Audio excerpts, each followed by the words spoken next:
morning. I'm Bob Granger with Mountain Sky Organics, the world's finest coffee beans. Today I'm going to be focusing on the coffee portion of my company, which is Mountain Sky Coffee. My wife Johanna, I'm going to teach her how to brew a cup of coffee using the Aeropress. Let me get you started while I do the rest of this stuff. So this is the 1Z grinder. It's a hand grinder. I think it's the best grinder that there is. We're going to hand grind our coffee for the Aeropress. I put my organic Brazil Setillo single origin dark roasted beans in here. So you go ahead and start grinding. It sometimes works best if you anchor it to your hip, but whatever feels right for you. And notice how easy it is.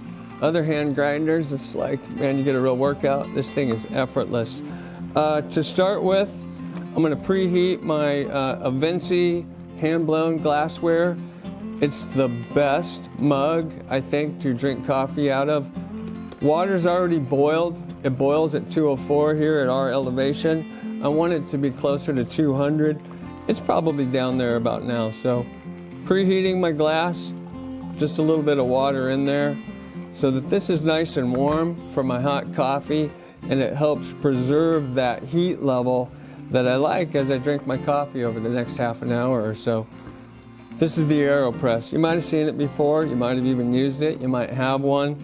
It is quite possibly the best invention for coffee that's ever come along. It's only been out about 20 years, I would say.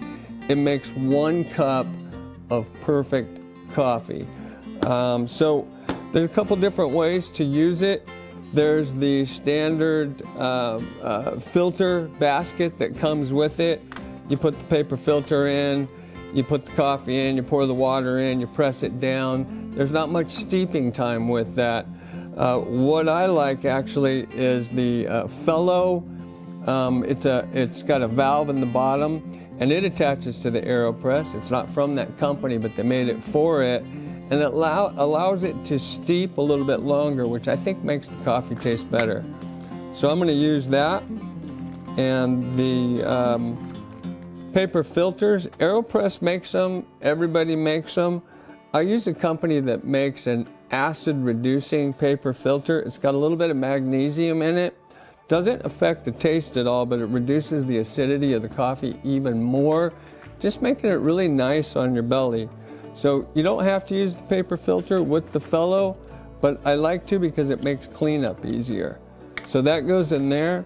I put the plunger in ahead of time, and then I screw the basket on. And the reason is the valve might be open, but now I can make sure that the valve is closed. Otherwise, if it's open and I go to pour, man, it's all over the place. And I like brewing. I've seen that happen. Where did you see that happen? Once. Yeah. Who did that? I think you did. Yeah, I might have. All right. Well, that's how to avoid that. Okay. All right. But other than that, I can't mess this up, right? Yeah, and even that thing, it's usually closed. It's as it gets older, I think it's less likely to stay closed. So it's a nice safety feature that I think I figured out and maybe invented. Oh, okay. Yeah. So let's add the grounds. Did you get it all ground? I think I did. All right. So you take the lid off, otherwise it'll fall off. This unscrews. Okay. And then this grinder is actually made for the Aeropress as well. You don't have to use it with the Aeropress, but it's made for it because it fits perfectly in there. I love that. There's no mess involved. So now we got the coffee in the Aeropress. It's ready to go. Our water is probably at about 195 right now, what I think is perfect. Gooseneck kettle, not necessary. We could just dump the water in if we wanted, but while we got it, we might as well try to saturate it really evenly. Now when you're brewing with a pour over, like a Chemex or a Hario, generally you want to bloom the coffee. And so that means you just get the grounds wet and you let the coffee bubble and it's releasing the CO2. The reason you do that is because CO2 has a flavor that you don't like in your coffee.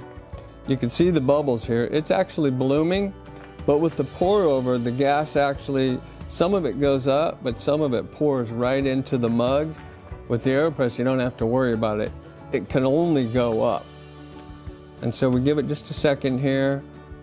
You know, sometimes it kind of depends on the bean. This is a dark, really full body, strong bean. It doesn't need as long of a steep time.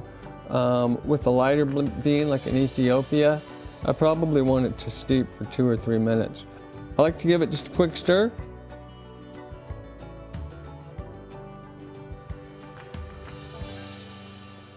And then I don't want to lose those grounds.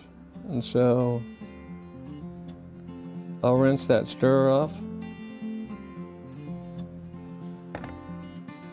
That goes in there. I dump my water. I don't need it. My mug's preheated. And now we're ready to press. So the Aeropress fits really well on this mug. And then the press, it's not like it takes a lot. That valve just opened. You can see the coffee flowing in. And it's a nice steady press.